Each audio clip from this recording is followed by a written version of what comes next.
The SNP spokesman, Mr Ronnie Cowan. Thank you very much. I shall do my very best to summarise what we've heard here this afternoon. As we said, many confident voices and many conciliatory voices across the chamber and, from different political parties saying where we've been getting it wrong and where we've been getting it right. So thank you very much, Mr Rosendale, for this opportunity, and to the Honourable Member from Oakland and South Perthshire for bringing forward this debate here today. He identified the progress that has been made from the 1970s, where attitudes have changed quite dramatically, and also the fact that the government have to provide the opportunities to get people back into work.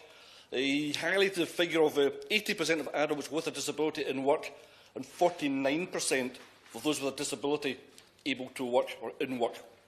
That figure drops quite dramatically to 36% in Northern Ireland and 42% in Scotland.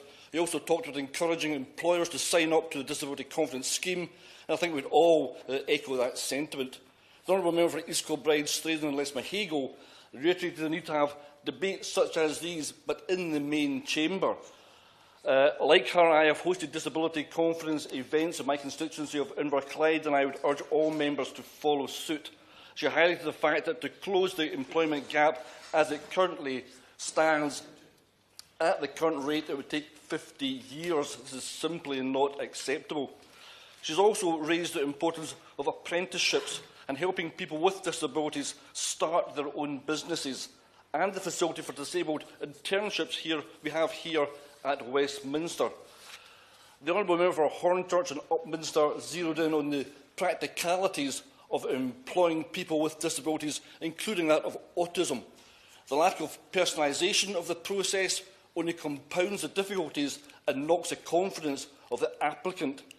The Honourable Member from North Swindon identified some big employers as being engaged, but believes that most SMEs are not as capable or maybe not so well informed to take up these opportunities. He highlighted how to run a reverse jobs fair, an event I've also run in my own constituency, and these are very precious events which allow employers and employees to network with each other over the course of one working day and can prove to be quite invaluable. The Honourable Member for Redditch spoke of the benefit to the workplace of a diverse team and the value that can bring to the workplace. The Honourable Member for Caithness, Sutherland and Easter Ross emphasised that it is maybe more about the employers than the employees. He wished to emphasise the benefits and the fundamental decency of the Disability Confidence Scheme. The Honourable Member for Waveney talked about removing barriers, including employers' uncertainty. With links back to the point I made earlier about networking events, introducing employers that have successfully employed people with a disability to employers that are maybe hesitant and can't help bridge that gap. That confidence gap can be bridged by doing this. The Honourable Member for Ayr, Carrick and Cumnock talked about attitudes and cultures, made the point that changing those is crucial. The importance of the Access to Work scheme was once again re-emphasised and should be echoed by all of us too. The Honourable Member for Copeland has said she's visited a number of local employers that have already signed up and are reaping the benefits from doing so. She asked the Minister to seek to work across government departments to improve all aspects of recruitment and the retention process. From my own point of view, we know now only around 49% of working-age disabled adults are in employment compared to 80% of those with no disability. And while many disabled adults are already making important contributions to the economy, we know that others face barriers to employment. Breaking down these barriers and creating inclusive workplaces is good not only for the individuals who are able to get into work, but we know it works for the whole country. Disabled people have the same ambition, aspirations and work ethics as others, but are underrepresented across a broad range of industries. We should be maximising the skills and talent of everyone who can contribute to our economy.